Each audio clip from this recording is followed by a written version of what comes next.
Selamat malam, sahabat pembelajar, di mana saja Anda berada. Kita berjumpa kembali di seminar online yang diselenggarakan oleh Indonesia Belajar. Untuk Anda yang belum mengenal Indonesia Belajar adalah sebuah media untuk belajar yang berisi motivasi, inspirasi, dan pengetahuan dari para narasumber terbaik Indonesia. Indonesia Belajar hadir dalam platform mobile aplikasi yang bisa Anda download di Google Play Store ataupun Apple App Store.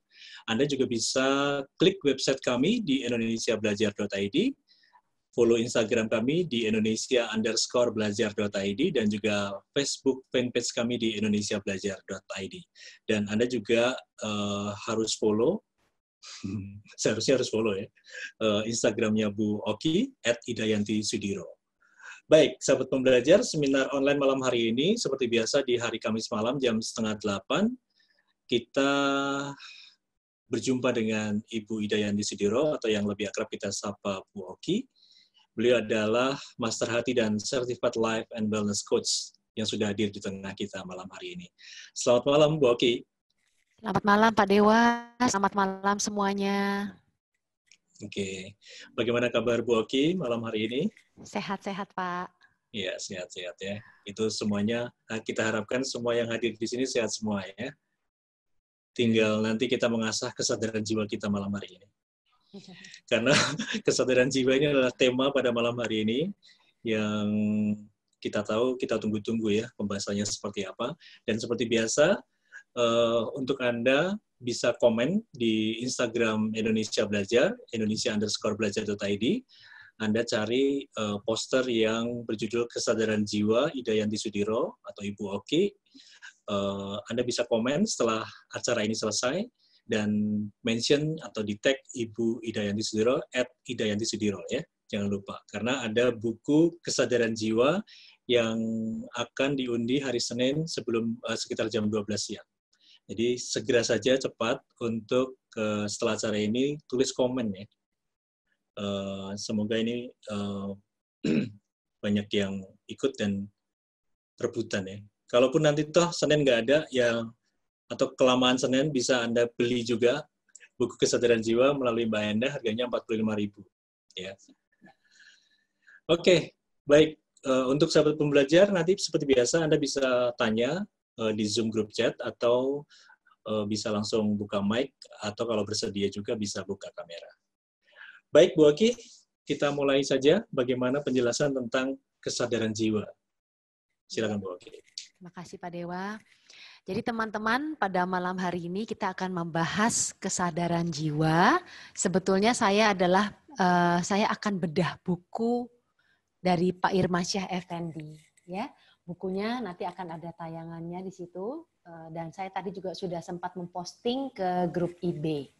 Jadi saya akan membahas berdasarkan apa yang ada di buku tersebut.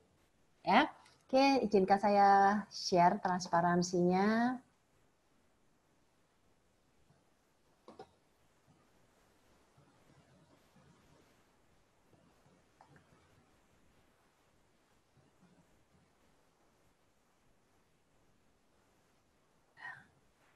Ini sudah terlihat ya Pak Dewa? Ya. Sudah, Bu Oki. Sudah terlihat. Kesadaran jiwa. Jadi buku ini dicetak pertama kali tahun 99 ya. Dengan pengertian dari penulisnya, ya, beliau sendiri mengatakan di buku itu, di edisi revisinya, bahwa apa yang beliau tulis di tahun 99 itu adalah hanya berdasarkan dari informasi yang dibaca atau didengar. Ya. Nah, kemudian sudah dicetak ke-8 kalinya di tahun 2019. Jadi kira-kira 20 tahun ya. Benar ya Pak Dewa ya, 20 tahun ya. Nah, kali ini buku itu direvisi, tetapi buku yang lamanya, jadi isi-isi yang lamanya tidak dihapus, tidak diganti, tetapi kemudian beberapa bagian dikasih dalam huruf yang berbeda, sehingga para pembaca itu tahu bahwa itulah yang ditambahkan oleh penulisnya. Ya. Kali ini dengan pengertian dari penulisnya, yaitu karena penulisnya sudah mengalami sendiri yang dimaksud dengan kesadaran jiwa ini dan juga sudah sadar sebagai roh. Ya. Nah, apa itu kesadaran jiwa dan apa itu kesadaran roh? Kita akan masuk ya. Ada 3 kesadaran manusia, yaitu yang pertama fisik, yang mana kita dikendalikan oleh otak, ya, kesadaran dengan otak kita untuk berpikir. Nah, apa yang tersimpan di otak kita itu sangat sementara, Bapak Ibu, tersimpannya di sel-sel otak, dan ketika kita meninggal, maka semua memori kita itu akan hilang. Ya. Yang kedua, kesadaran jiwa. Nah, ini adalah kesadaran perantara. Ya. Pada waktu yang pertama, jadi waktu buku ini diterbitkan pertama kali tahun 99, Pak Irmansyah menulis kesadaran jiwa ini sebagai bawah sadar. Ya. Dan apa yang tersimpan di sana tersimpan dalam energi murni yang disebut dengan sel-sel seluler. Dan yang ketiga adalah kesadaran roh. Ini merupakan kesadaran tertinggi atau supraconsciousness. Nah, kemudian beliau mengatakan bahwa kalau kita nggak mengerti ya tentang kesadaran ini, dan sayangnya kita ini padahal yang punya kesadaran ini ya Bapak Ibu ya, tetapi kita nggak sadar bahwa kita punya. Itu cukup banyak Bapak Ibu. Dari pengalaman saya mengajar 20 tahunan ini, banyak orang juga yang belum tahu, oh ada ya kesadaran jiwa ya, ada ya kesadaran roh. Nah, di bukunya itu digambarkan seperti ini. Bapak Ibu tentu tahu video game.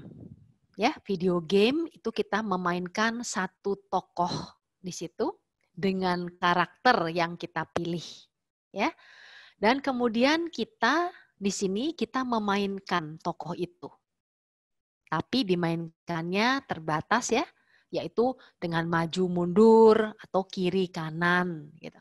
Ya. Sebetulnya kalau kita bilang yang di tokoh itu siapa? Kita kan. Ya, tapi bukan kita yang sebenarnya. Kita yang sebenarnya adalah yang sedang memainkan itu. Nah, ini diupamakan sebagai kesadaran. Kalau kesadaran fisik yaitu yang bermain di sana, tetapi kesadaran roh itu adalah seolah-olah pemain, yaitu kita, ya, kita yang memainkan video game.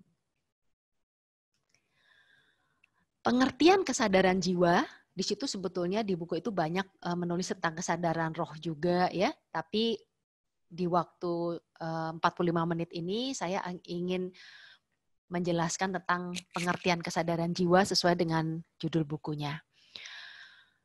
Membangun hubungan dengan bawah sadar, jiwa dengan menidurkan kesadaran fisik.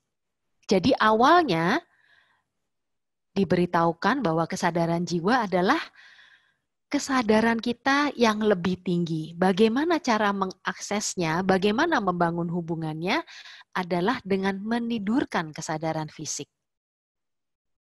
Dan menidurkan kesadaran fisik yang paling gampang dengan cara tidur. Ya. Nah, tidur itu adalah waktu di mana kita bisa santai dan kesadaran fisik kita cenderung rendah sehingga kesadaran jiwa ini bisa yang lebih dominan. Membangun hubungan dengan kesadaran fisik dan non-fisiknya adalah juga dengan setelah kesadaran jiwanya, kesadaran fisiknya menjadi kurang dominan, maka kesadaran jiwanya bisa lebih dominan, dan kemudian ada yang kita bisa dapatkan atau informasi-informasi yang kita bisa peroleh yaitu lewat mimpi. Jadi diberitahukan, ini loh caranya kalau kita mau lebih dekat dengan kesadaran jiwa kita, coba catat mimpi Anda. Jadi ketika Anda bangun tidur, ketika Anda bangun tengah malam ya setelah bermimpi itu secepatnya tulis mimpinya dengan detail. Misalnya bertemu dengan siapa ya, sekelilingnya ada apa yang dibicarakan ya, sendiri waktu itu memakai baju apa, benar-benar menulis secara detail mimpinya. Dan tangkap pesannya. Ya, jadi di situ dikatakan bahwa dalam mimpi itu sebetulnya pasti ada pesan-pesan yang diberikan oleh kesadaran yang lebih tinggi. Nah, tahap berikutnya setelah kita terbiasa dengan tidur, ya kesadaran kita menurun, kemudian kita terbiasa juga mencatat mimpi-mimpi, lama-kelamaan kita tidak perlu tidur untuk membangun komunikasi dengan bawah sadar tadi. Ya, kalau kita sudah latihan bagus, nah kita akan bisa lebih sadar walaupun kita tidak tidur. Ya, nah programnya setelah tadi ya, ada juga pada saat mimpi sebelum kita masuk membangun komunikasi sadar ketika tidak tidur ya, di situ di programnya juga mengatakan gini, ketika tubuh saya tidur, saya akan segera sadar penuh. Sehingga saya akan merasakan getaran-getaran di tubuh, ya. Kemudian saya juga bisa niatkan diri saya melayang. Nah, seperti itu Bapak Ibu. Itu di edisi awalnya. Terus terang saya tidak terlalu tertarik ya dengan bahasan yang ada di edisi-edisi awal karena sebetulnya di situ tidak memberikan suatu kesadaran lebih. Jadi sekedar bagian dari lapisan tubuh kita nanti kemudian ada yang keluar ya. Misalnya pada saat tidur kita diniatkan supaya kita itu sesantai-santainya ya menyantaikan tubuh dari kepala perlahan-lahan terus sampai badan sampai kaki sampai semuanya santai. Kemudian nanti di situ juga dikatakan mulailah keluar dari tubuh fisik kita. Ya. Nah, ini lebih lanjut nih daripada mimpi tadi. Jadi tahapan berikutnya setelah mengerti mimpi, membangun kesadaran tadi, bisa keluar dari tubuh fisik kita dan kemudian ada di langit-langit ya, kamar kita. Dikasih tahu di situ juga kalau Anda mau mencoba kesadaran jiwa, tidurlah sendiri sebaiknya. Ya, supaya kalau ada apa-apa teman tidur kita tuh nggak bingung dan jadi takut dan sebagainya. Jadi tadi ya saya lanjutkan. Ketika tubuh kita salah satu lapisan tubuh kita ke atas, ya kita berada di langit-langit, kemudian kita melihat tubuh kita sendiri ada di bawah. Ya, kemudian kita juga bisa melihat sekeliling kita di kamar itu ada apa, bagaimana dan sebagainya kita melihat dengan sangat jelas. Dan lebih jelas daripada mata terbuka katanya.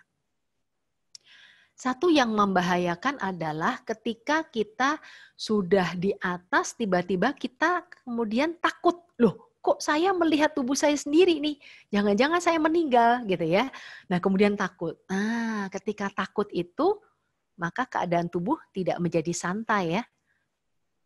Dan akhirnya balik lagi akhirnya ke ranjang lagi. Tidak ada lapisan tubuh kita, tidak ada bagian non-fisik kita yang bisa keluar lagi karena kita dalam keadaan takut dan tidak santai. Ya, di situ beliau mengatakan itu adalah ilmu dari Mesir kuno. Bapak Ibu nanti kalau yang membaca, membeli bukunya, Bapak Ibu bisa membaca lebih lanjut ya. Kunci keluar dari tubuh fisik ringkasannya adalah mengawasi getaran tubuh kita. Ya, mengawasi getaran tubuh kita tadi dengan santai. Ketika kita menjadi sangat santai, kita bisa merasakan getaran tubuh fisik kita. Kemudian menyadari mimpi dengan sadar. Jadi awalnya mimpinya nggak terlalu tahu ya, tapi kelamaan kalau kita latihan terus, kita akan menyadari mimpi dengan sadar. Kemudian mengawasi entakan. Entakan itu adalah ketika tubuh non fisik tadi kembali ke tubuh kita, tek gitu. Ya, dan kita juga bisa mengalami kekakuan selama tidur, ya. Dan ini disarankan di situ santai saja. Dan terakhir merasa terbang. Tadi Bapak Ibu, ya, merasa terbang ke atas, melihat ke seluruh tubuh kita dan seterusnya. Bahkan bisa juga keluar dari rumah kita, ya, terbang kemana-mana yang kita mau. Nah, yang lebih menarik yang ini, Bapak Ibu, tadi sekilas saja ya. Pengertian kesadaran jiwa, tapi edisi revisinya, edisi yang terakhir. Ya. Penulis mengatakan, dulu kesadaran jiwa yang dia tahu itu adalah bawah sadar. Kalau di edisi revisi ini, dia mengatakan kesadaran jiwa yang dia maksud, ya, yang dia mau peroleh adalah yang bukan bawah sadar, yaitu dengan mengandalkan kasih sayang Tuhan. Metodenya disebut dengan metode perpindahan kesadaran. Intinya adalah harus pasrah kepada Tuhan, dan metode ini ditemukan oleh penulisnya. Penulisnya itu adalah Irmasyah Effendi setelah beliau mencapai kesadaran roh dengan hati nurani sebagai nahkoda. Ya. Menarik sekali karena ternyata kebanyakan orang, dari pengalaman saya kalau ngobrol-ngobrol ya mengenai kesadaran jiwa, masih banyak orang beranggapan kesadaran jiwa itu adalah bawah sadar. Ya, tapi nanti di slide selanjutnya kita akan mengerti mengapa penulis ingin sekali memberikan pengertian sebaiknya kesadaran jiwa yang ingin kita peroleh sebagai manusia ini jangan yang akses bawah sadar, tetapi kesadaran jiwa sebagai kesadaran yang lebih tinggi. Bawah sadar vs kesadaran. Ya. Bawah sadar adalah kumpulan informasi yang melimpah dari ketiga kesadaran kita. Ya, ini sebagai tong sampah. Dan bawah sadar tidak bisa mempertimbangkan, memilih, atau belajar dari sesuatu. Karena bawah sadar itu terpengaruh oleh konsep-konsep, kemauan, keinginan kita, harapan kita, atau bahkan trauma. Ya, jadi kalau orang bilang itu bawah sadar, itu ternyata banyakan menurut beliau ya, banyakan itu adalah tong-tong sampah kita. Jadi segala sesuatu yang hasil dari saat kita hidup itu. Ya, oh kita takut nih kalau ngelihat pantai ya, misalnya, wah saya ini mau menjadi siapa gitu. Nah itu semuanya masuk ke dalam bawah sadar kita. Nah, mencapai kesadaran jiwa tidak sama dengan orang yang sedang trans. Ya, orang yang sedang trans itu tidak tahu nama, tidak tahu tanggal lahir, tidak tahu identitas dia. Ya, jadi kesadaran jiwa yang di sini adalah benar-benar sadar sebagai jiwa, kesadaran penuh. Dan beliau membahas juga lebih sadar vs dipengaruhi. Ya. Mengalami sesuatu bukan karena diberitahu oleh orang lain.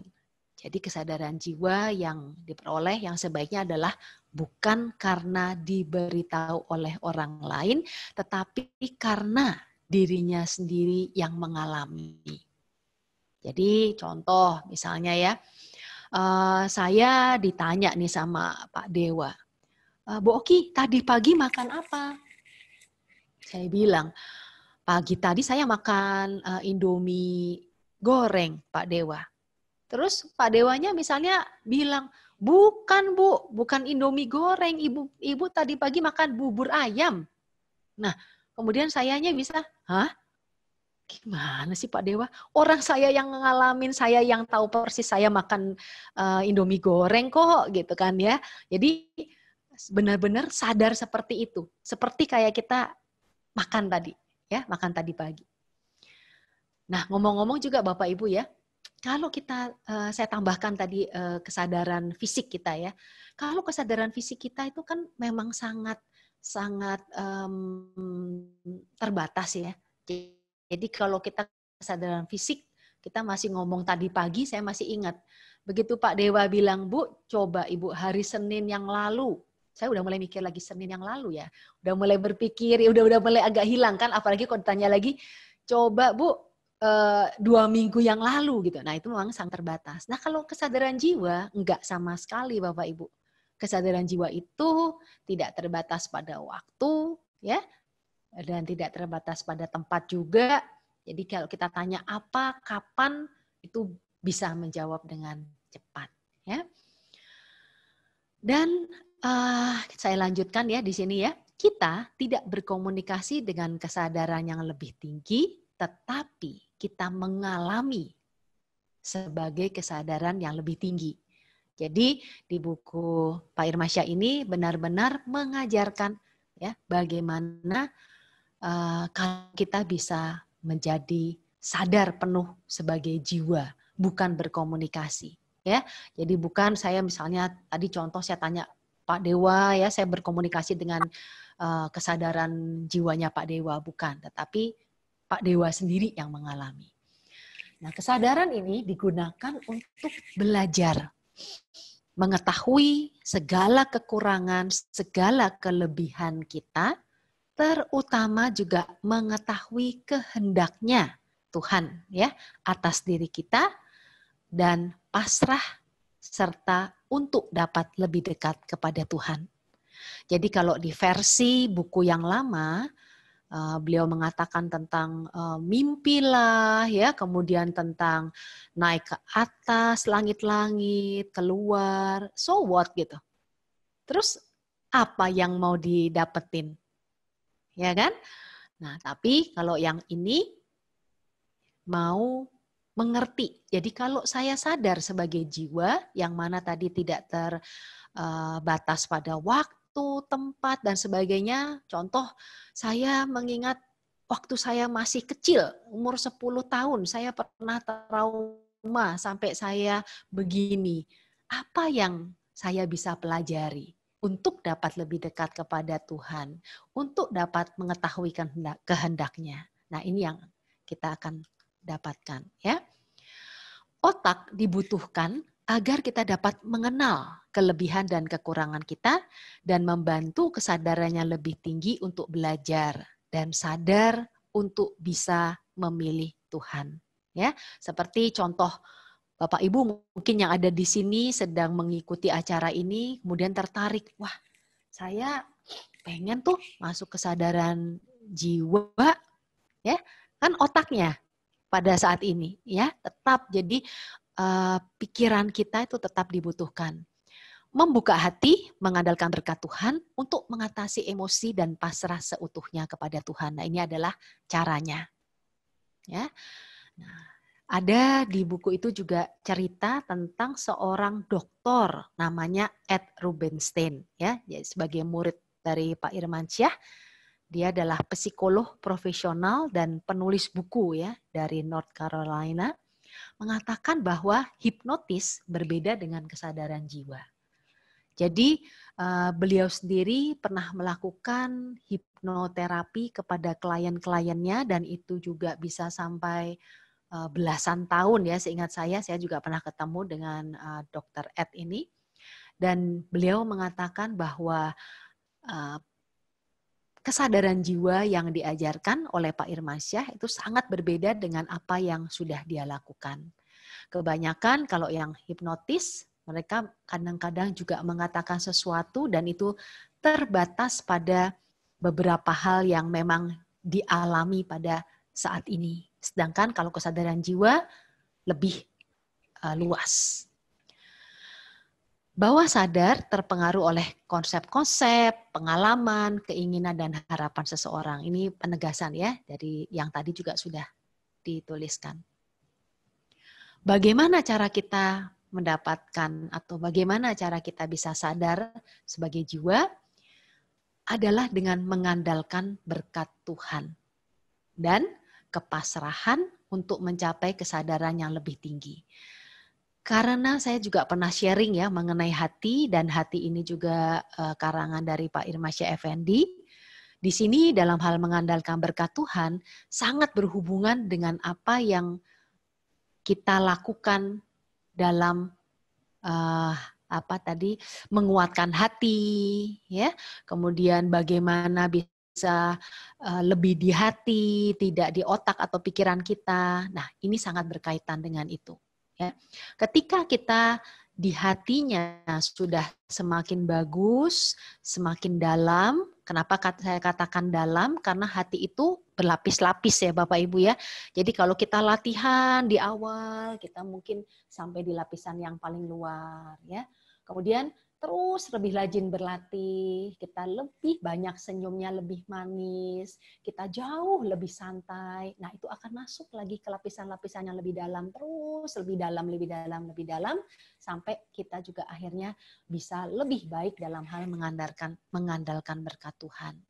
Jadi tidak ada teknik tertentu karena instruksinya ya untuk pindah ke kesadaran adalah biarkan berkat Tuhan membantu Anda untuk pindah ke kesadaran jiwa. Nah, tapi perlu diingat ya tadi, kalau kita belum di hati, tentu kalimat ini adalah kalimat biasa. Kalimat yang tidak punya energinya, yang tidak bisa memindahkan Anda pada kesadaran yang lebih tinggi. Jadi syaratnya memang terus masuk semakin dalam ke hati. Ya. Mimpi itu lebih mengandalkan diri sendiri, walaupun bagus untuk melatih kesadaran, ya. Karena bagaimanapun kalau kita bisa mimpi awal-awal tadi disuruh santai, itu bisa membantu kita untuk bisa masuk ke kesadaran yang sesuai dengan apa yang Pak Irmasya inginkan. Ya. Dengan kita bisa santai, maka kita waktu keluar dari tubuh fisiknya itu juga akan lebih mudah. Ya. Di sini step-stepnya apa saja? Ya, metode ini hanya mengandalkan berkat Tuhan, maka dibutuhkan beberapa persiapan, yaitu menguatkan dan membuka hati kepada Tuhan Yang Maha Esa dengan benar. Sampai bisa benar-benar merasakan bedanya ketika saat memakai hati dan ketika tidak memakai hati. Ya, sampai juga benar-benar bisa merasakan betapa indahnya saat kita di hati ya dengan saat kita tidak di hati. Kemudian kita masuk dalam berkat Tuhan, dalam hati dengan benar, ya dengan benar ini tentu berkaitan dengan kualitasnya dan sampai ke hati nurani sebagai nahkoda.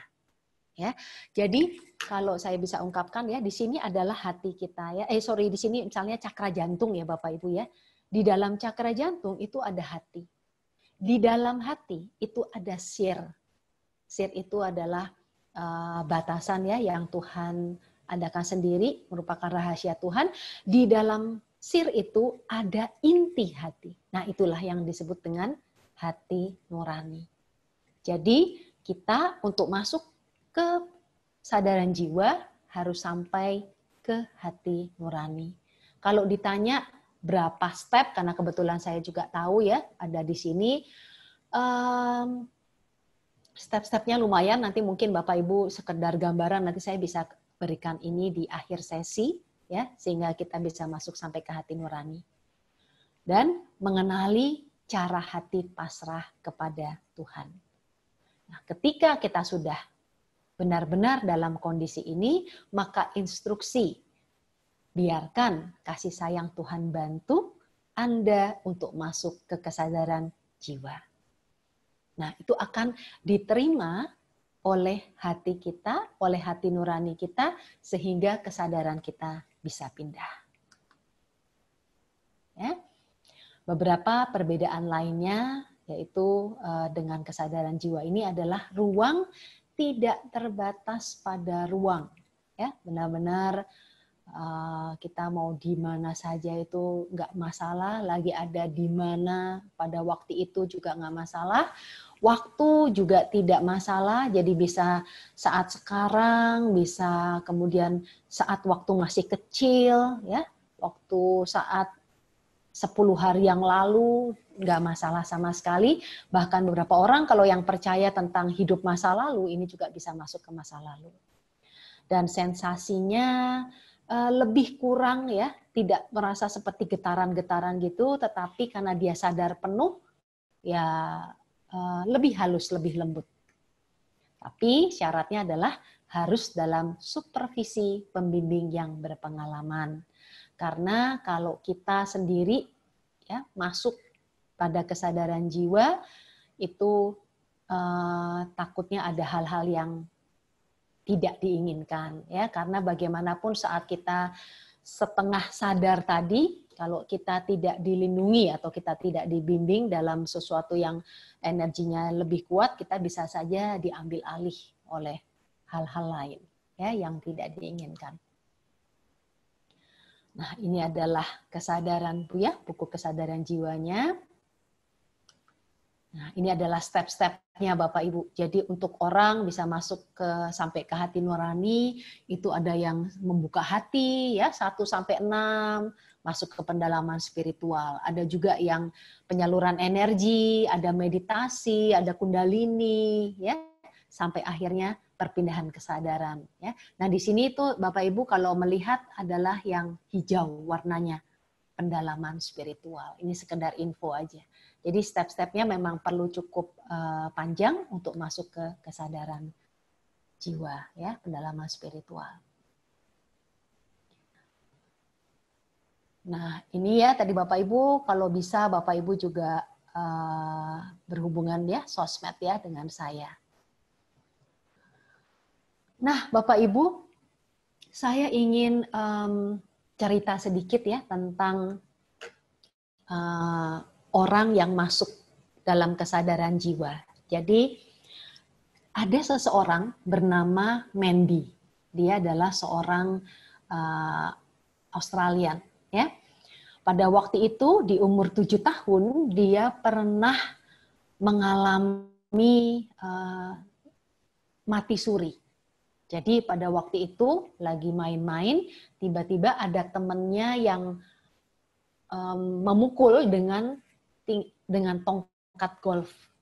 Ya, pada waktu itu dia dinyatakan mati suri katanya. Nah, dia ingat sekali apa yang dilihat pada saat itu, yaitu kegelapan.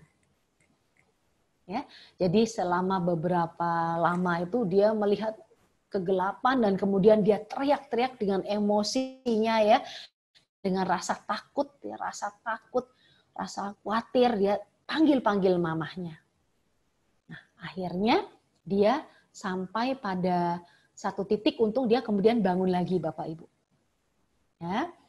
Nah, kemudian dia cerita pada waktu itu di tahun berapa gitu ya, disebutkan juga pernah ikut perpindahan kesadaran, yaitu masuk ke kesadaran jiwa.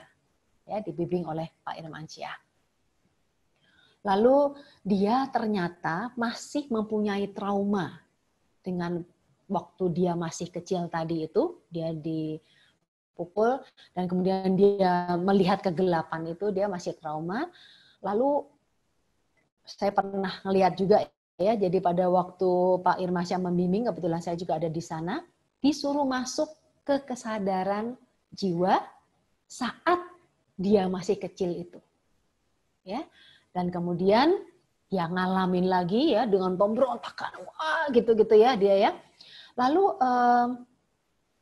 Pak Irmansyah hanya katakan gini, oke sekarang coba santai, sadari bahwa ada berkat Tuhan di sana, santai, ikuti saja kasih sayang Tuhan. Ya, dan kemudian dia lebih santai, ya, lebih santai. Lalu ditanya, apa yang sekarang kamu lihat? Oh, sekarang ya tidak gelap lagi. Ya, jadi sekarang tidak gelap lagi. Jadi dari cerita ini mau diajarkan bahwa ketakutan kita, seseorang yang penuh dengan emosi, makanya kalau ada pelajaran hati kan, kotoran-kotoran hati, masih ingat ya, ada Bapak Ibu mungkin yang ikut saya waktu itu beberapa lama yang lalu, kotoran-kotoran hati itu apa sih? Adalah semua emosi-emosi kita.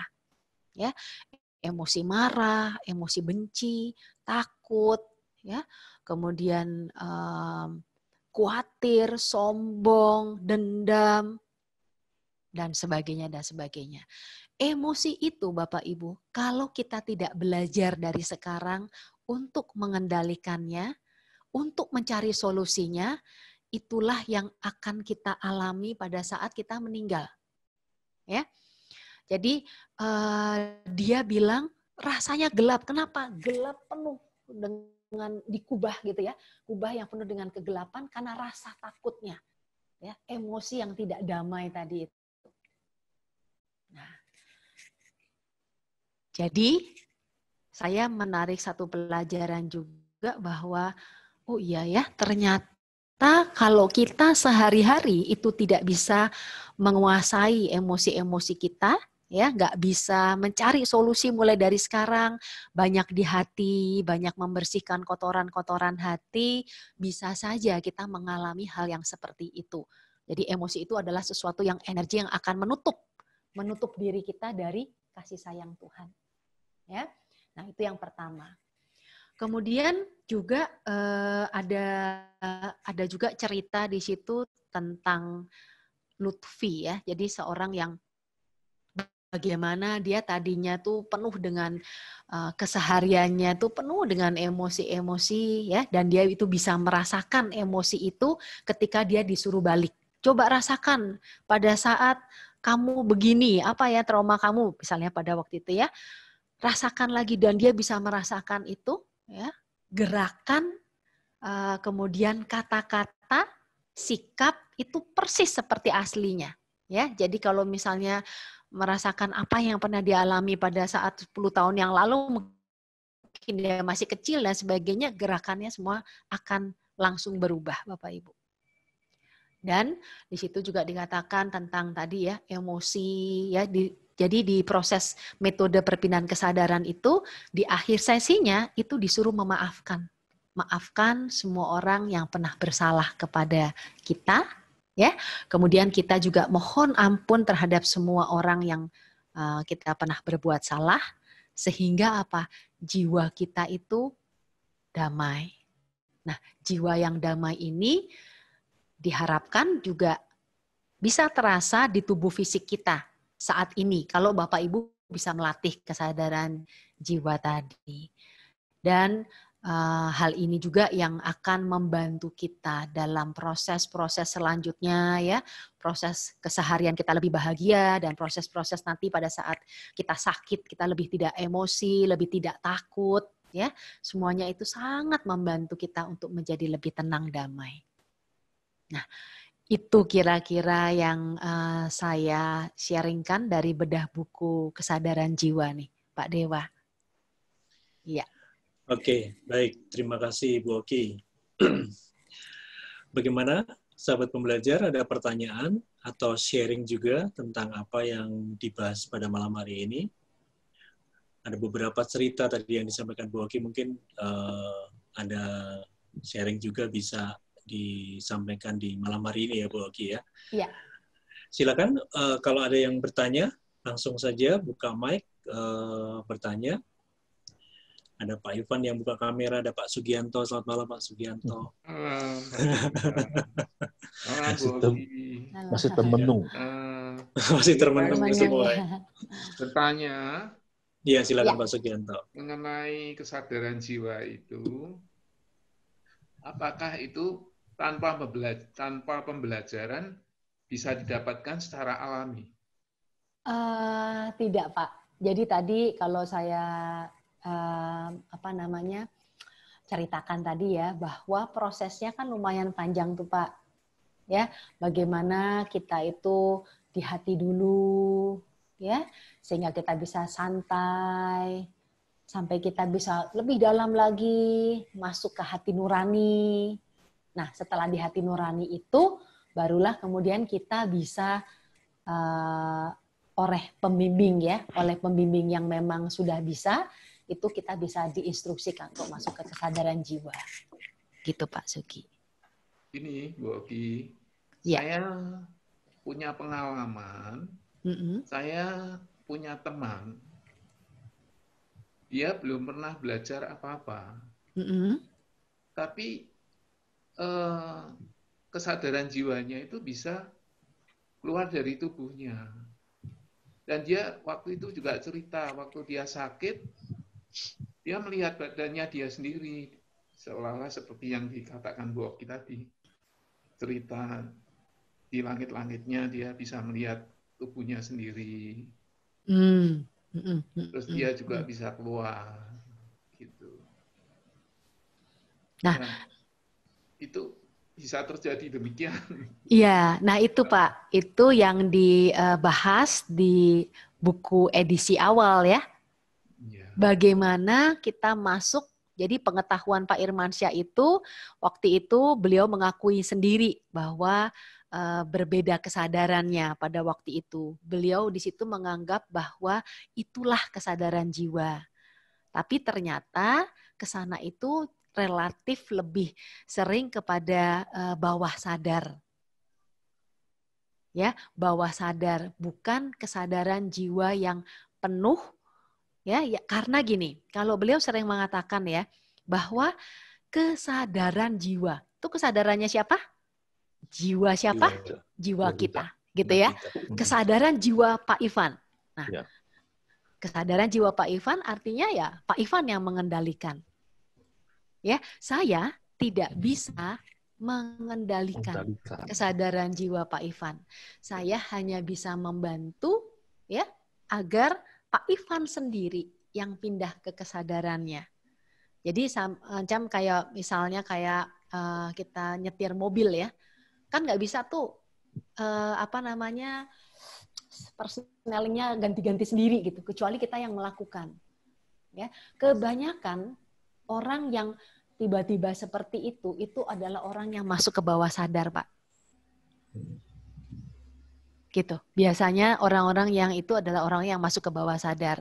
Kalau masuk ke bawah sadar itu masih mungkin dan cukup banyak. Jadi kalau kita tanya atau kita ngobrol dengan orang-orang di luar sana, ya Bapak Ibu nggak usah bingung ketika mereka kesadarannya mereka bilang bahwa lo ya itu bawah sadar. Oh, kesadaran jiwa ya, itu bisa dengan hipnotis gitu.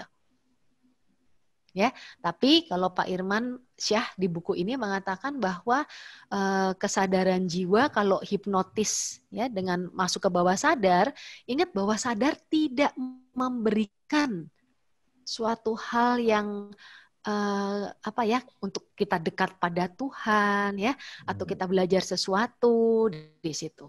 Nah, gitu sih Pak Sugi yang saya tahu Pak Sugi. Kalau saya kaitkan dengan buku tadi itu ke arah sana kayaknya.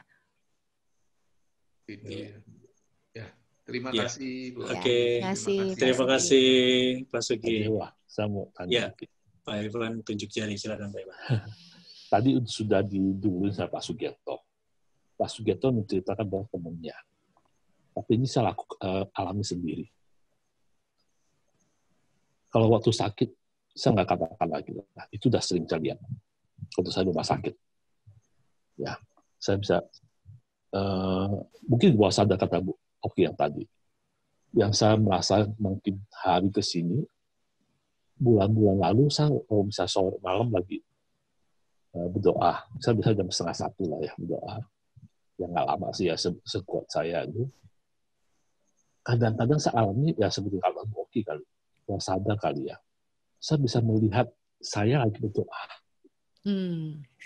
Ya, saya mungkin sekarang di koleksi Bu Oki, jadi saya sadar itu bukan bawah sadar, saya bawah sadar kali berarti. Mungkin saya salah. Tubuh non fisik gitu Pak, tubuh non fisik ya. Bahaya enggak sih, enggak apa-apa. Asal Pak Ivan, setelah kan Pak Ivan juga sudah belajar hati ya Pak. Betul. Nah, jadi Pak Ivan tidak perlu takut ya, nggak khawatir. Pak Ivan hanya melihat oh ya itu di situ. Lapisan tubuh Pak Ivan salah satunya ada yang keluar. Jadi tidak ada yang salah dengan itu, ya. Tetapi yang Pak Irmansyah katakan di bukunya itu adalah kalau Anda mau ke kesadarannya lebih tinggi itu kan berarti lebih tinggi dari otak kita ya. Sadar lebih tinggi dari otak kita. Enggak. Bahaya nggak Bu? Karena Pak, saya melihatnya bukan monoton satu sisi. Misalnya Pak, saya melihat saya Ivan kayak gitu. Tapi saya yang melihatnya bergeser.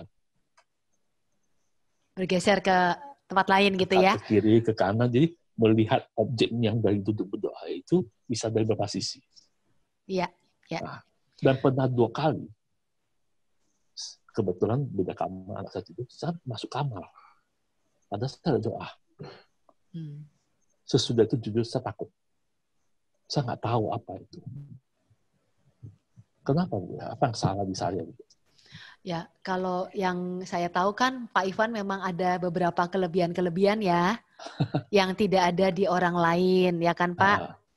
Jadi mata Bapak tuh kan memang bisa melihat dan sebagainya yang Bapak pernah ceritakan di sesi lain nih Pak Dewa. Iya, iya. Jadi memang Pak Ivan itu punya satu kelebihan Pak. Nggak apa-apa itu dialami, tapi kalau Bapak nggak nyaman dengan itu, Bapak tinggal bilang, saya nggak mau ya, saya mau ke hati lagi, saya mau kembali lagi. Pasti Bapak bisa.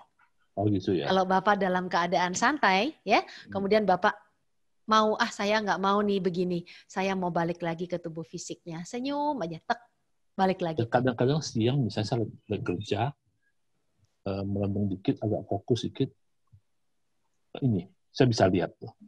Lagi di bawah, Ivan kok lagi kerja gitu. Awalnya saya ketakutan, tapi lama-lama saya coba doa kata ibu itu, ya udah saya tenangin aja gitu. Tidak menolak, tidak meminta gitu, Bu. Ya istilahnya, nggak apa-apa Bu ya. Nggak apa-apa. Terima kasih. Terima kasih. Boleh saya tanya lagi Bu? Ya Pak Sugi. Setelah Pak Ivan cerita, saya juga jadi ingat Bu. Saya pernah ngalami juga begini. Saya itu tidur. Nah, dengan istri saya yang di kamar, dia tahu kalau saya ini tidur ngorok. Sama, Pak. Tapi saya itu sepertinya sadar apa yang ada di sini, apa yang dibicarakan keluarga itu saya dengar semua. Tapi istri melihat saya tuh ngorok tidur gitu. Nah itu apa itu Bu sebenarnya yang terjadi? Saya cuman bisa bilang ya, ini dari pengetahuan saya ya Pak, pengetahuan saya bahwa Bapak juga seperti Pak Ivan, jadi ada lapisan-lapisan tubuh Bapak ya yang sudah keluar dari tubuh fisik dan melihat itu seperti yang diterangkan di awal-awal. Ya, tetapi kalau untuk sekali-sekali ya Pak, itu mungkin juga karena Bapak tidurnya tidak dalam keadaan lelap. Jadi macam-macam ya kemungkinannya ya. Pernah juga misalnya kenapa sih orang bisa mendengarkan yang lain gitu ya. Karena dia sambil merem tapi sambil otaknya jalan gitu. Nah, Bapak tuh yang mana gitu. Ya bisa juga karena itu, bisa juga tadi karena ternyata Bapak juga peka, kemudian antara kesadaran fisik dan non fisiknya, kemudian Bapak juga ada yang keluar dari kesadaran fisiknya dan melihat itu semua, itu juga bisa. Saya nggak bisa memastikan yang mana sih Pak. Itu ya Bu. Soalnya istri saya memberi informasi ke saya itu tidur nyenyak, ngorok. Soalnya kan suaranya ngorok itu Bu. Oh makanya kayak tidurnya lelap ya Pak ya kalau ngorok ya. Tapi kok saya sepertinya ngapain sih? Bisa mendengar suara siapa apa tadi yang ngomong? dibicarakan, Bukan. apa yang itu hanya dengan suara aja Bu, yang saya sadari itu. Gitu. Tapi gini Pak Sugi kan sudah masuk ya ke kesadaran jiwa, ya. Kalau ke kesadaran jiwa itu tadi prinsipnya gini sih. Kalau yang Pak Irmansyah maksudkan dengan kesadaran jiwa adalah kesadaran yang lebih tinggi dari otak kita dalam hal hubungan spiritualnya. Ya, itu. Jadi yang Pak Irmansyah mau adalah bagaimana kita bisa sadar sebagai jiwa menyadari kelemahan kita, kelemahan, kekuatan kita, tapi terutama yang kita mau rubah adalah kelemahan kita. Ya, sehingga kita tahu kelemahan kita, kemudian kita bisa berupaya supaya kelemahan itu bisa berkurang dalam hal hubungannya dengan Tuhan yang Maha Esa. Ya, jadi misalnya ada orang yang masuk ke kesadaran jiwa, ternyata dia judi lagi judi lagi gitu ya, diri hidup itu ternyata judi terus. Nah, apa ya yang perlu diperhatikan? Berarti dia itu belum bisa mengalahkan judinya itu. Dan saat ini adalah waktunya ketika dia bisa sadar sebagai jiwa, dia tahu ya dia harus berani untuk merubah. Itu ya. Jadi sesuatu kesadaran yang lebih tinggi dalam hal spiritualitas. Oke. Gitu. Ya. Terima kasih. Terima kasih loh. Ya, terima kasih Dewa. Pak Sugianto, semoga terjawab. Bu, ini ada 2 yang tulis di Zoom group chat, satu di for everyone, satu private. Saya baca yang private dulu ke saya ya. Ya. Saya sering sekali mimpi, walaupun cuma duduk mengantuk bisa mimpi. Jadi bangun tidur saya sangat capek. Apakah ada cara untuk mengatasinya? Nah, kalau Bapak atau Ibu sudah mengikuti sesi yang sentuh hati, senyum, ya, sering-seringlah melakukan itu, terutama pada saat Bapak Ibu tahu bahwa Bapak Ibu akan tidur, terutama yang tadi sering mimpi dan akhirnya capek, ya. Biasanya kalau kita melakukan ini, itu kemungkinan kita mimpi yang nggak enak itu jarang sekali. Nah, itu pengalaman saya. Ya. Jadi kalau kita lebih sering di hati, lebih sering merasakan kasih sayang Tuhan, maka hal-hal yang nggak enak tuh akan terhindari banyak sih Pak Dewa. Ya, oke, semoga terjawab. Saya lanjut ke Bu Amel ya, Bu Oki. Malam Bu Oki, Pak Dewa, saya pernah mengalami sewaktu tidur siang, saat itu saya masih umur 13 tahunan. Saat itu saya melihat tubuh saya terbaring, tapi saya merasa tenang melayang-layang, enteng. Saat tubuh saya balik, saya terbangun. Setelah itu tidak pernah lagi. Apakah itu namanya kesadaran jiwa? Kembali lagi ya, kalau kesadaran jiwa ala Pak Irmansyah Effendi di edisi revisinya itu tidak kesadaran jiwa. Kesadaran jiwa adalah sesuatu yang membuat perubahan dalam hal spiritualitas, hubungan kita kepada Tuhan. Ya, kalau biasanya di metode perpindahan kesadaran jiwa itu kita masuk pada suatu perbuatan-perbuatan, kita mengetahui kenapa perbuatan-perbuatan itu kita lakukan, kita kemudian sadar akan sesuatu dan mau memperbaikinya, itulah yang disebut dengan kesadaran jiwa ala Pak Irmansyah. Ya, kalau yang lalu kan di buku yang lalunya memang ada seperti itu. Ada orang melayang lah dan sebagainya. Ya, itu adalah pengertian yang memang ada di luaran sana. Jadi kalau tanya gimana Mbak Amel, mungkin Mbak Amel kalau nanya sama orang lain akan dijawab iya kesadaran jiwa. Tetapi kalau kesadaran jiwa yang ala bukunya Pak Irmansyah itu tidak termasuk dalam kesadaran jiwa. Gitu Pak Dewa. Oke. Buat Bu Amel, semoga terjawab ya. Bu Oki, saya lanjut lagi, ada yang private lagi. Saya jarang bermimpi, tapi tiba-tiba bermimpi. Mimpi itu memberitahu saya akan sesuatu terjadi pada saya di waktu yang akan datang. Apakah itu termasuk kesadaran jiwa ataukah hanya intuisi saya? Iya, bukan. Bukan ya. Oke. Bukan ya, jadi semoga terjawab. Oke, sudah tidak ada yang bertanya di Zoom group chat. Mungkin tadi ada guest tadi yang raise hand. Oh iya. Atau Pak? Ya, Pak siapa tadi? Guest ya, atau Pak Barjadi. Pak Barjadi silakan kalau mau tanya, Pak. Ya. Saya beberapa hari yang lalu ikuti MPK. Saya bisa merasakan bahagia pada waktu saya kecil, itu wah rasanya senang sekali. Tetapi ada suatu pertanyaan tentang diri saya. Tanggal 4 Agustus lalu, saya di grup di wilayah, itu tolong bantu doa, ini sedang sakit, ini sedang sakit, sakit. Terus saya tuh mau doa itu terhenti, nggak bisa berhenti, nggak bisa berdoa. Wah ini ada apa-apa. Akhirnya saya ikut mendoakan kasih sayang Tuhan, bantu. Hanya terus begitu. Tetapi beberapa hari yang lalu, ini kondisinya kritis. Kondisinya kritis. Saya melihat fotonya, badan saya bergetar luar biasa. Saya nggak bisa, mau berdoa itu nggak bisa. Karena badan saya nggak enak sekali. Tapi terakhirnya, Tuhan, ikut berdoa, Tuhan memberikan yang terbaik. Terus malamnya saya sampai rumah, karena kan doa tadi di kantor, di rumah, saya sambil bersumpah tidur puasa, Tuhan, biarlah kehendak-Mu yang jadi. Saya tuh berontak, kesakitan. Gelap, gelap, gelap, gelap, gelap. Saya mau sana gelap. Di sana ada terang, tempat eyang saya ada gelap terang. Tapi akhirnya terus lihat, oh, saya baca kondisinya sudah kritis. Terus kemudian saya berserah doa. Akhirnya ya,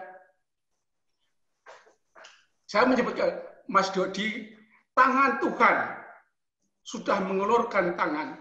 Sambutlah dalam nama Tuhan Yesus. Sambutlah. Akhirnya terus kemudian badan saya tenang. Badan saya tenang. Terus istri saya hubungin, oh sudah meninggal, sudah meninggal. Terus setelahnya, hari berikutnya, teman saya memposting, oh ini gambar foto-foto itu. Saya melihat foto itu, hati saya tersenyum bahagia sekali. Terus saya flashback, ya foto yang lalu yang tersenyum, hati saya bergetar, itu juga senyum.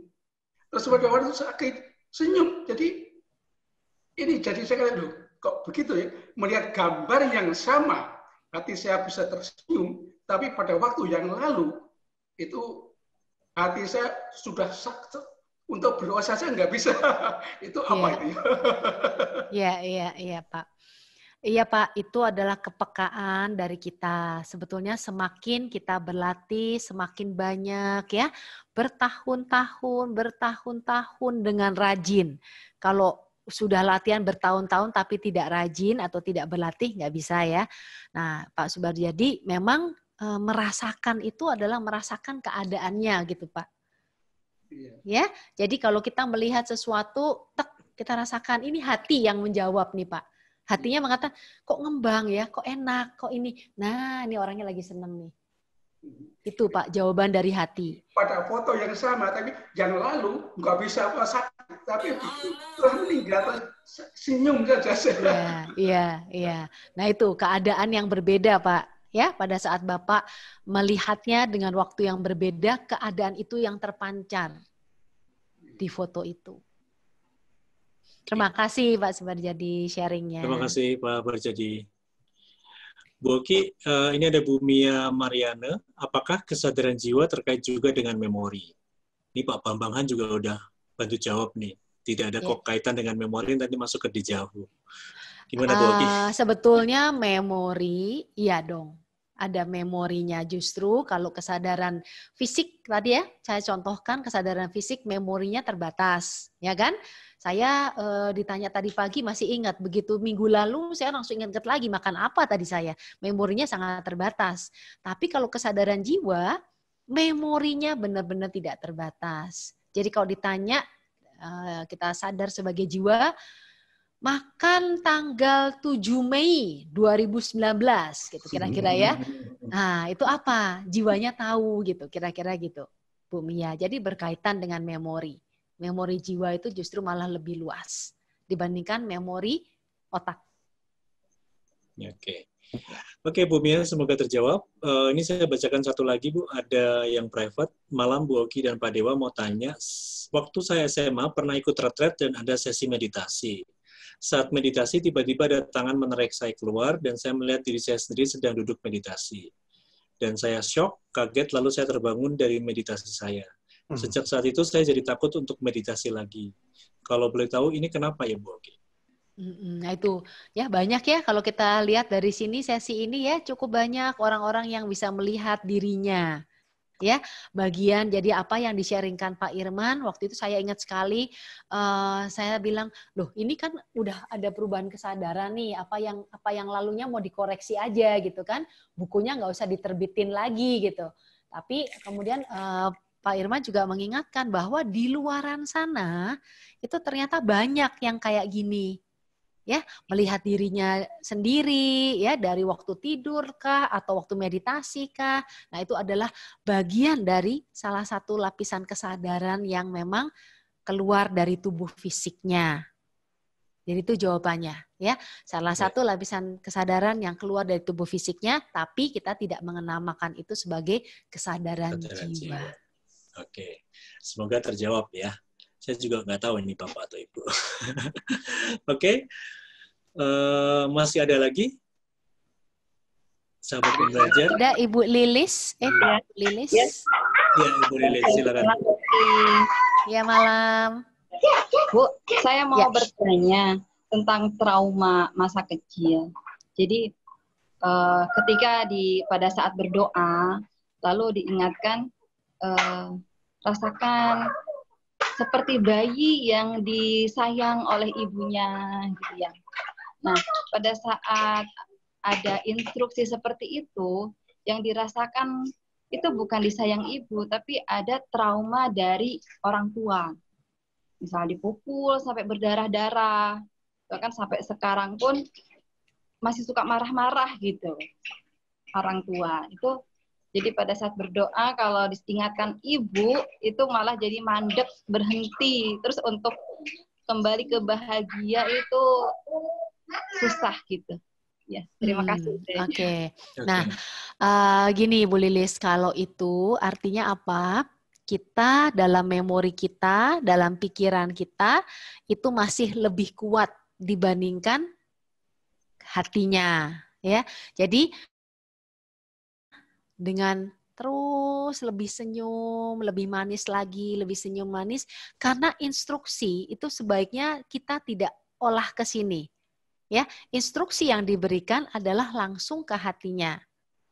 Harusnya ketika itu diinstruksikan ya, ketika kita digendong ibu dan sebagainya, hatinya tahu. Karena itu kan memori yang secara otak kita udah nggak ingat loh. Ya, coba waktu kecil digendong tuh kayak gimana ya? Kita memori otaknya ini kan sangat terbatas. Tapi secara jiwa ya, kalau itu diinstruksikan ke hati, dan Bu Lilis jangan memakai ini lagi. Ya, tapi cara supaya bisa begitu adalah yaitu latihan dengan hati, atau ibu tuh ngobrol ya dengan profesional, ngobrol, keluarin unek-uneknya ya, mengeluarkan semuanya sampai ibu plong. Ibu kemudian memaafkan dirinya, memaafkan orang itu. Ya, ketika kita bisa secara sadar memaafkan, itu juga akan bisa hilang tuh Bu Lilis. Jadi prosesnya menurut saya kalau ini masih dalam hidup yang sekarang ya masih ketemu juga masih nggak enak gitu ya. Ibu coba masuk yang doa buka hati lebih banyak, doa buka hati sampai benar-benar lepas, sampai benar-benar enak. Atau ibu kalau mau ngobrol dengan profesional ini juga bisa ya, dengan mentoring ya, dengan coaching dan sebagainya, itu juga bisa bantu. Masalahnya tuh apa? Ini itu, bukan Bu. Saya, Bu. Ya, bukan saya tapi suami. Suami. Oke. Suami. Terus suami juga kan introvert. Dia nggak bisa ngobrol ya. Nggak bisa ngobrol. Tapi akhirnya sikap seperti itu terbawa ke dalam rumah tangga. Jadi benar. Kalau ada hal yang nggak enak sedikit langsung sepaneng, kaku gitu loh. Di komentar sedikit takut salah, berhenti. Jadi apa-apa itu jadinya salah gitu. Iya, benar. Memang. Lalu ibu saya begitu, nggak seperti kamu gitu. Lihat anak-anak bermain, kali anak ini bermain, saya dulu nggak seperti itu gitu. Jadi gimana ya? Jadi saya juga mendengar tapi sambil istirahat pulang kerja. Iya. Itu memang perlu konsultasi lebih lanjut sih, Bu Lilis. Itu konsultasi lebih lanjut. Dengan dia juga bisa dengan nanti tanya jawab ya, bisa ngobrol, kita bisa membuat pikiran-pikiran dia juga lebih lebih banyak lagi untuk menemukan solusinya. Apa harapkan untuk begini dan seterusnya gitu Bu Lilis. Itu mungkin perlu sesi khusus ya. Perlu sesi khusus itu. Ya, karena bagaimanapun melepaskan itu adalah salah satu terapi yang paling mudah untuk manusia. Melepaskan, ngobrol itu salah satu yang paling mudah. Habis itu di hatinya akan lebih enak. Ya, kadang-kadang nggak semuanya bisa dengan gini aja, ya hati, tapi kadang-kadang dengan berbicara dengan orang dan sebagainya itu akan membantu. Jadi suami dan anak-anak itu introvert gitu Bu, nggak bisa. Anak saya juga introvert, istrinya juga introvert. Nggak bisa mengungkapkan gitu. Kalau saya kan belak-belakan, kalau suami enggak. Ya. Oke. Iya, Ya, Bu Lilis. semoga terjawab Bu Ya. Lilis. Ya, salam buat suami. Bu Oki, saya bacakan satu lagi ya, pertanyaan berikutnya, private juga ini. Malam Bu Oki dan Pak Dewa, apakah kesadaran jiwa jika saya turut merasakan sakit dari teman saya secara fisik, walau saya tidak tahu siapa yang sakit? Biasanya rasa sakit itu hilang setelah berjumpa dengan si sakit. Saya biasanya berdoa untuk yang sakit dan setelah itu baru tahu siapa yang sakit. Gimana? Jawabannya bukan ya Pak. Bukan ya, bukan kesadaran jiwa ya. Ya. Oke. Cuman memang ada kemampuan-kemampuan seperti itu di banyak manusia, ya. Tapi itu bisa kita sebut sebagai apa ya? Indera keenam, atau bisa disebut yang tadilah ya, bawah sadar, atau ada yang bisa disebut juga dengan lapisan tubuhnya yang non fisik ya, yang sudah yang lebih tinggi tetapi bukan kesadaran jiwa. Oke. Oke, baik Bu Oki, sahabat pembelajar, ini waktunya kita tidak panjang lagi sepertinya. Sudah selesai. Aduh, cepat sekali ya. Oke, Bu Oki mungkin ada closing statement untuk tema kita hari ini, kesadaran jiwa. Bapak Ibu semua, dengan kita tadi mendengar ya tentang kesadaran jiwa, satu hal yang terkait dengan itu yang paling bisa kita lakukan dan paling akan membantu kita supaya kita juga bisa menghapuskan ya semua emosi dan sebagainya adalah rajin-rajinlah sentuh hati, menguatkan hati, ya, menikmati keindahan kasih sayang Tuhan. Kalau ada yang belum bisa, hanya perlu latihan. Di sini ada kabar baiknya bahwa tidak ada seorang pun yang tidak bisa merasakan itu. Karena semua orang punya hati, semua orang pasti bisa lakukan itu, supaya kesadaran jiwa kita itu juga akan sama, akan terbersihkan kita melakukan apa yang kita lakukan secara fisik ini. Itu saja Pak Dewa. Ya. Oke, baik. Terima kasih Bu Oki. Terima kasih atas pencerahannya tentang kesadaran jiwa, bedah buku karya Pak Irmansyah. Ingat buku Kesadaran Jiwa, jika Anda ingin memiliki buku ini, Anda bisa komentar di poster promo dari acara malam hari ini, Kesadaran Jiwa, di Instagramnya Indonesia Belajar, Indonesia_belajar.id. Anda bisa komentar di sana atau tag ke Ibu @Idayanti Siguro ya. Jadi Anda bisa komentar sebanyak mungkin di sana. Setelah selesai acara ini, kita tunggu sampai Senin, dan Senin akan diundi oleh Bu Oki satu buku. Siapa yang berhak mendapatkan nanti, silahkan. Makanya sekalian segera komen.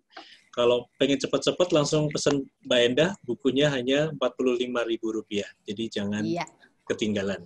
Ya. Oke. Baik, sahabat pembelajar, saya mohon untuk buka kamera, ya. Kita akan foto bersama, dan kita ketemu lagi 2 minggu yang akan datang, Bu Oki, sahabat pembelajar, karena Kamis minggu depan adalah hari libur ya. Libur, ya betul. Ya, tahun baru Hijriah. Ya. Oke. Baik, buka kamera, kita akan foto 3 kali. 1, 2, 3. Oke. Sebentar. Nggak ada kamera, nggak apa-apa ya. Oke. 1, 2, halaman kedua ya. 1, 2, 3. Oke. Sebentar. Oke, halaman terakhir. 1, 2, 3. Baik, terima kasih sahabat pembelajar, Bu Oki. Terima kasih Bu Oki, Pak Dewa, terima terima kasih, Pak kasih Dewa. semuanya Sama. teman-teman.